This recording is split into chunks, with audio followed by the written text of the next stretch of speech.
Masih percaya bahwa hanya Rusia penjahat perang yang tidak berperi kemanusiaan, atau semua negara yang berperang menumpahkan darah rakyat yang tak berdosa adalah mereka tidak berperi kemanusiaan? Rusia sejak bubar Soviet menginvasi Georgia, Chechnya, Crimea, dan terakhir saat ini adalah wilayah Donbas. Apakah jadi ambil 100% Ukraina? Kita lihat saja nanti. Namun dibanding Amerika, dalam kurun waktu 75 tahun selepas Perang Dunia Kedua, lebih 80 negara diinvasi oleh Amerika. Hingga saat ini masih banyak yang mereka invasi. Dengan data selama hampir 70 hari perang di Ukraina, pengamat militer makin percaya bahwa Amerika pasti masuk secara terang-terangan ke Ukraina perang melawan Rusia karena hegemoni dolar, tertantang rubel, dan emasnya Rusia. Untuk membuktikan analisa pengamat militer tersebut, kita kembali ke tahun 1971. Di tahun 1971 adalah tahun bersejarah dunia bagi ekonomi dunia. Salah satunya mungkin kita di Indonesia bisa mengingatkan catatan ekonomi di tahun tersebut, di mana $1 kurang lebih nilainya adalah Rp375 dan 50 tahun kemudian, atau nilai dolar saat ini sekitar 14.500-an atau melemah 3.800%. Benar gitu ya, melemah 38 kali. Kemudian sekedar membandingkan dengan cara bernegara kelolaan ekonominya yang sudah 6 presiden sejak tahun 1971 hingga saat ini, belum ada tanda-tanda penguatan mata uang rupiah terhadap mata uang kuat dunia. Apakah kalau kita ganti presiden di tahun 2024, 2029, 2034, 2039 dengan ilmu sekolahan yang sama dan mengikuti pola yang sama akan membuat rupiah menguat? Artinya ekonomi menguat itu maksudnya ekspor naik tajam beruntun selama 10 tahun ke depan karena hasil produksinya meningkat misalnya. Mengapa di tahun 1971 tersebut menjadi tahun bersejarah bagi ekonomi? Bukan ekonomi Indonesia saja, tetapi ekonomi dunia. Kita mereview sebentar apa yang terjadi sebelum tahun 1971.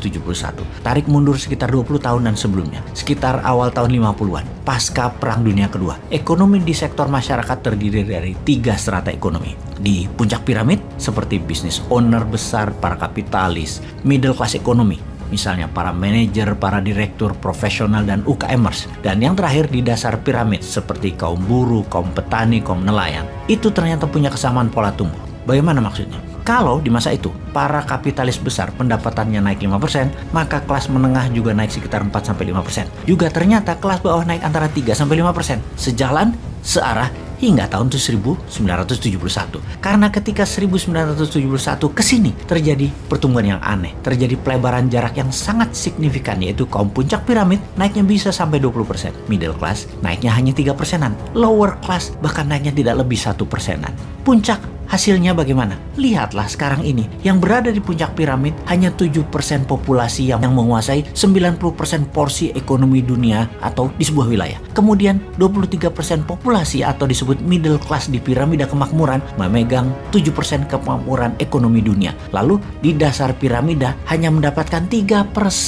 porsi ekonomi, namun merupakan 70% manusia di sana. Apa yang terjadi? Mengapa terjadi? Sebelum kita membahasnya, kita ingatkan, ternyata secara bernegara, sejak tahun 1971 pun demikian. Negara besar menguasai 90% ekonomi dunia, negara menengah atau negara pasar hanya menguasai 7% ekonomi dunia, negara miskin yang biasanya merupakan negara penghasil bahan baku hanya mendapatkan 3% world wealth atau porsi ekonomi dunianya. Sekali lagi kita bertanya, apa yang terjadi? Apakah kita di kampus ekonomi selama 50 tahun terakhir tidak pernah mengajarkan hal ini? Apakah ilmu mereka di kampus jangan-jangan hanya membuat pinter dalam wacana berpikir saja, namun ilmu tersebut memang didesain bukan membuat kemakmuran yang nyata? Buktinya, di Indonesia sejak tahun 1971, Indonesia hingga saat ini masih berada di negara menengah dengan terakhir di $4.200 GDP per kapitanya. Selama 50 tahun, kita menjadi negara tengah terus. Bahkan kalau dilihat sejak 8 tahun terakhir, hanya naik 14% atau 2% per tahunnya pertumbuhan GDP per kapita Indonesia tersebut. Apakah salah ilmu ekonominya? Atau memang ya harus begini? Ini semua sudah di jalan yang benar. Kapan kita menjadi negara makmur dengan GDP per kapita di atas 12.000 atau naik 3 kali lipat dari sekarang? Atau dengan kecepatan 2% per tahun, ya 50 tahun lagi GDP per kapitanya 12.000. Apakah itu semua yang paling benar? Ada apa ini semua? Kita membahas lebih dalam. Ada dua peristiwa besar sejak tahun 1971.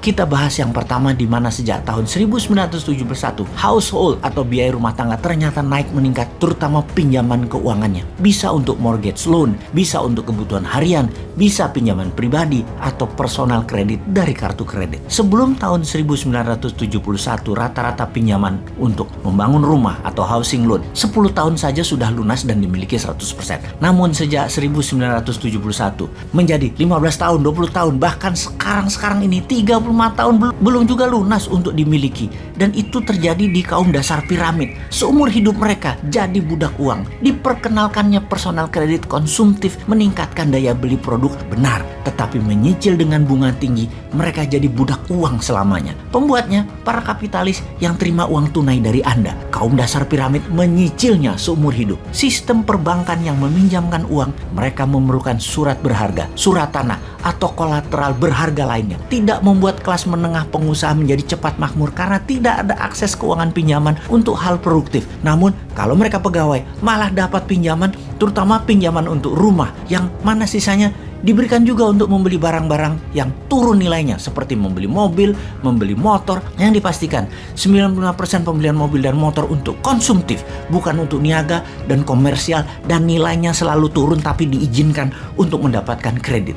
Inilah yang menyebabkan kelas menengah naiknya sedikit, kelas bawah hampir tidak naik-naik, dan membuat mereka seumur hidup jadi budak uang. Sementara kaum kapitalis dapat pinjaman produktif, para banker dapat bunga biaya uang. Dalam 50 tahun, ternyata melebar jurang kekayaan dan kemiskinan itu. Itu pun terjadi di negara-negara yang hidupnya menggunakan hutangan pinjaman bukan untuk membangun hal yang produktif. Pendapatan negara-negara tersebut yang meminjam uang tersebut hanya ada dua jadinya.